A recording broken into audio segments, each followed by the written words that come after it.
Hey foodies, thanks for watching. I want to show you how to make a soft, chewy pretzel. I can't wait to share this recipe with you. And you want to start by adding some psyllium into your mixing bowl and some nice hot water. And what this is going to do is it's going to just let the psyllium gel up really nicely. You can see it doesn't take very long for it to gel up. It's coming along really nicely. It just takes a little bit of time. What I'm going to do while I'm waiting is I'm going to add my salt, my yeast, and my baking powder into my dry mixture, and I'm going to stir it up just to get it well combined. This is easy so far.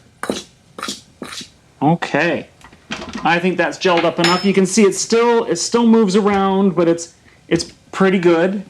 If you don't have a stand mixer like this, you can definitely just do it in a bowl. You can even just do it on the counter. Well, you can't pour the water and the psyllium on the counter, but you can definitely do it in a bowl or with beaters.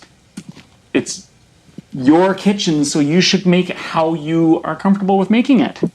So I'm going to add my flour mixture. And I'm going to add my oil. And I'm going to mix this up.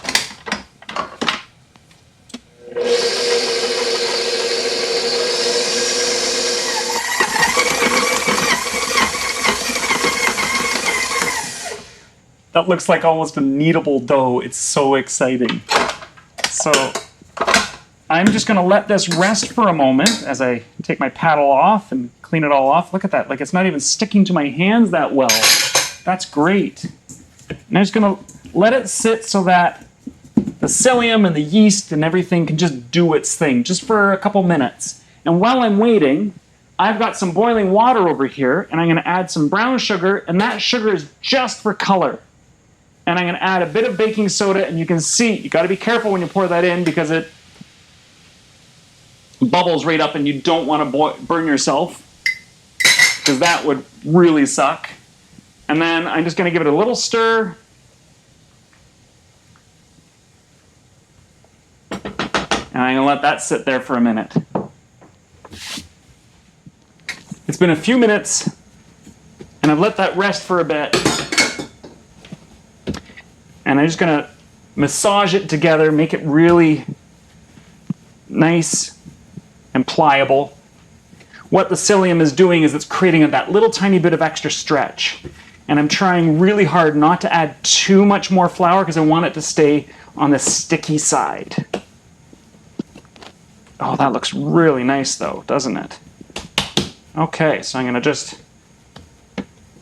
roll it out a little bit like a log. And I'm going to grab my knife and I'm going to cut it in half. And each of these is probably going to make, I'm going to say about each of these is going to make about 3 pretzels each. So let's go a third, and a third. There, something like that. And if they're too big, then we just shrink them down a little bit. And if they're too small, we just add a little bit more. I made this recipe for 4 pretzels and they were gigantic, so I think 6 is going to be perfect.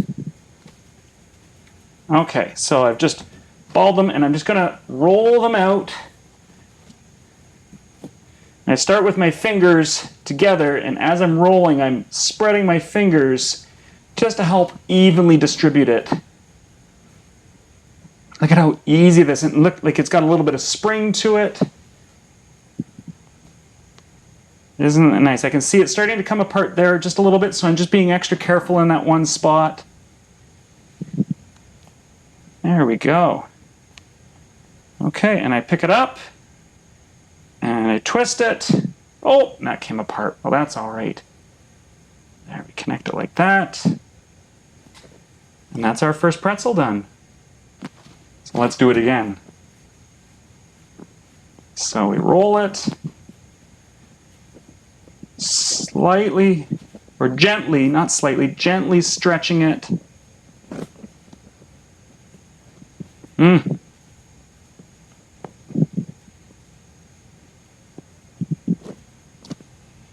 Okay, and then, oh, come on.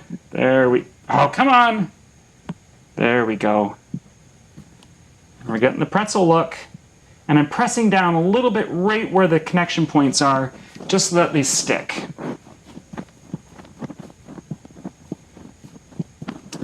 You might be thinking, hey, he hasn't let this rise at all. They're gonna rise after the next step. Oops, that came apart. Just massage that back. There we go. And twist. And lock it in place. Seems pretty easy. I think you could do it.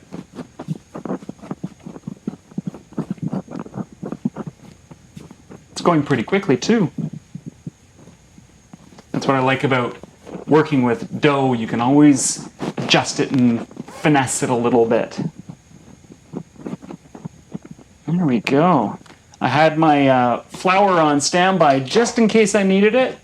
I didn't need it. It was perfect. And we add that. Look at that. Okay, so I'm going to start with the first one I worked on, which is this one. And I can actually pick it right up. And I'm going to put it right into the water. I'm going to count to 10.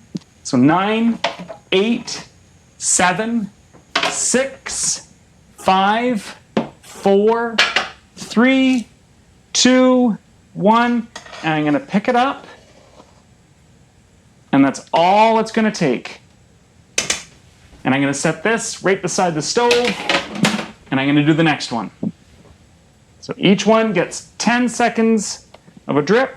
We can probably put 2 in at a time because I think there's enough room. Okay, I'm going to shut my water off because I don't need it anymore. It'd be great for pouring it down the drain to have nice clean drains. So before I let this sit and rise, I'm just going to lightly brush the whole thing with a little bit of oil. There we go. And this is just a light vegetable oil that I'm using. And it's going to give it a nice crispy outer edge. So it'll be nice and soft and chewy in the center and crusty on the outside, exactly what you want a pretzel to be like. You could also do an egg wash if you wanted to do an egg wash. And that would give it more of a golden look.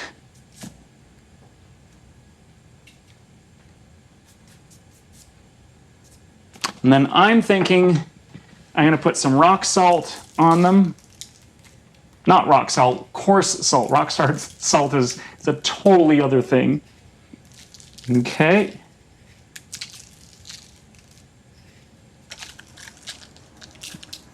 There we go. And I've got a few sesame seeds. And I'm going to get some sesame seeds in them. Now, of course, you can always do the salt and the seeds after. You could dip them in butter or brush them with some butter. That would be so elegant and divine. But I just want to make these so that I can enjoy them right from the oven. So I'm going to let these sit in a warm spot. I'm going to put them back on my stove for about 15 minutes, and then I'm going to pop them into my preheated oven of 350 degrees Fahrenheit or 175 degrees Celsius for about 15 to 20 minutes. I'll be right back.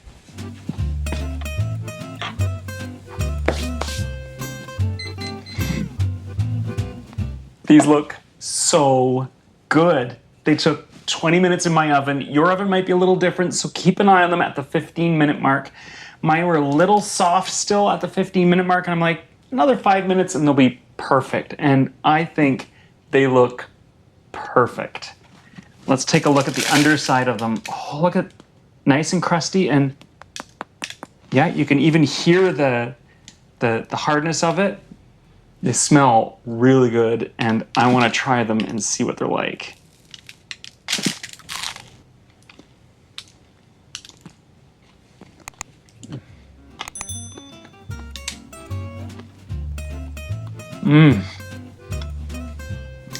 It's got a nice dense crumb.